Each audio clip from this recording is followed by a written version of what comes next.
내가 본즉 너희가 너희의 하나님 여호와께 범죄하여 자기를 위하여 송아지를 부어 만들어서 여호와께서 명령하신 돌을 빨리 떠났기로 내가 그 두 돌판을 내 손으로 들어 던져 너희의 목전에서 깨뜨렸노라.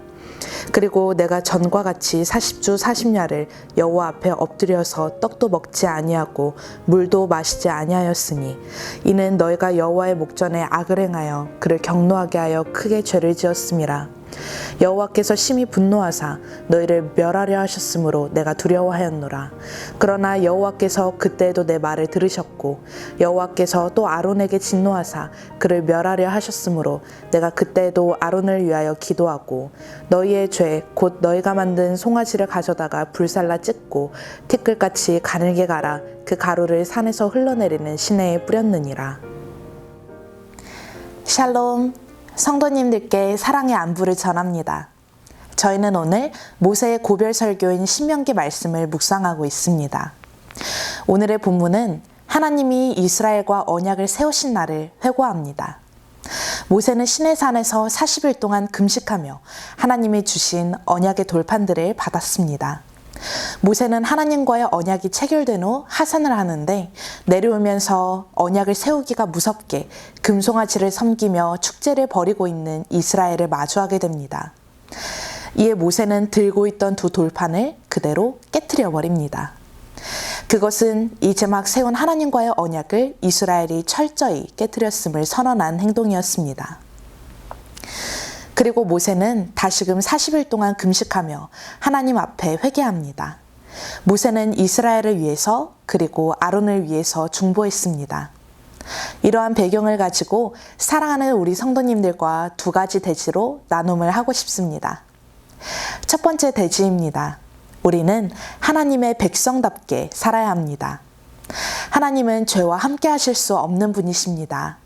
하나님은 죄를 미워하십니다. 그렇기 때문에 우리는 하나님을 믿으면서 계속 죄 가운데 거할 수 없습니다. 왜냐하면 우리가 예수님을 마음에 영접하고 그리스도를 주라고 시인하는 순간부터 우리는 새로운 피조물이 되었기 때문입니다. 죄와 피 흘리기까지 싸우며 죄를 가볍게 생각하지 않는 분들도 계실 겁니다. 하지만 우리는 여전히 죄와 씨름해야 합니다. 더 이상 죄에 대한 익숙한 태도를 가져서는 안 됩니다. 그렇습니다. 우리는 죄인입니다. 그러나 예수님을 믿는 우리는 죄인임에도 불구하고 의롭다 칭함을 받았습니다. 그렇기에 우리는 죄를 짓는 게 당연하다는 생각을 버려야 합니다. 죄를 짓는 것이 우리에게 너무나 고통스러운 일이 되어야 하는 것입니다. 우리는 하나님께 갚을 수 없는 은혜를 입었습니다. 그렇기에 매일의 삶에 감사가 넘치게 됩니다. 로마서 6장의 말씀처럼 죄에 대하여는 죽은 자요 그리스도 예수 안에서 하나님께 대하여는 살아있는 자로 살아가야 할 것입니다. 지금 이스라엘 백성들은 지도자인 모세가 40일 동안 보이지 않자 불안해했습니다. 이곳 저곳에서 원망의 목소리도 나오기 시작합니다. 그런 상황 가운데 이스라엘 백성들은 아론에게 자신들을 이끌어줄 새로운 신을 요구하죠. 그 금송아지 동상은 우연히 만들어진 우상이 아니었습니다. 그 우상은 이스라엘이 떠나왔던 애굽, 즉 이집트의 신에서 따온 우상이었습니다. 이스라엘은 분명히 이집트를 떠나 하나님의 인도하심을 받고 있는데 그들은 하나님이 눈에 보이지 않고 모세가 사라지니 바로 이전의 풍습을 붙잡았습니다. 이 가운데서 우리가 기억해야 할 것은 우리 또한 애굽을 떠나온 사람들이라는 것입니다. 우리는 예수님을 주인으로 고백하면서 믿음으로 홍해를 건넜습니다. 우리는 사망이 왕노릇하던 곳에서 해방된 존재입니다. 자유인이 어찌 노예 생활 때를 그리워할 수 있겠습니까? 우리는 더 이상 죄를 지을 수 없는 존재가 되었습니다. 아멘. 이스라엘 백성들에게 출애굽은 너무 갑작스런 사건이었습니다. 그래서 비록 바로왕의 통치로부터 벗어나긴 했어도 여전히 뼛속까지 노예 근성이 남아 있었습니다. 성경이 지적하는 것이 바로 이것입니다. 우리가 믿음으로 홍해를 건넜을 때 더 이상 바로왕의 노예가 아니라 하나님 나라의 백성이다. 그러니 백성답게 살아야 한다라는 것이죠. 그리고 백성답게 사는 방법을 하나님께서 가르쳐 주시기 위해 시내산에서 모세를 만나 주셨고 율법을 주신 것입니다. 사랑하는 성도 여러분, 주님 주신 자유함을 가지고 도리어 노예 근성대로 사는 것이 아니라 하나님 나라의 백성답게 살아가는 은혜가 있으시길 축복합니다. 두 번째 대지입니다. 중보자의 기도로 하나님의 백성답게 살 수 있습니다. 모세는 십계명 돌판을 깨뜨리면서 죄지은 이스라엘에 인한 거룩한 분노를 표현했습니다. 그러나 모세는 곧바로 이스라엘과 아론을 위해 기도했습니다. 모세는 하나님이 심히 분노하셔서 그들을 멸하려 하셨다는 것을 알았지만 모세는 그럼에도 불구하고 사람의 입장에서 그들을 안타깝게 여기며 그들을 위해 중보했습니다. 그리고 여기서 너무 감사한 것은 하나님이 모세의 기도를 들으셨다는 것입니다. 우리에게 이러한 중보자가 계십니다. 바로 예수 그리스도이시죠. 우리는 예수 그리스도를 통해 하나님과 화평을 누리게 되었습니다.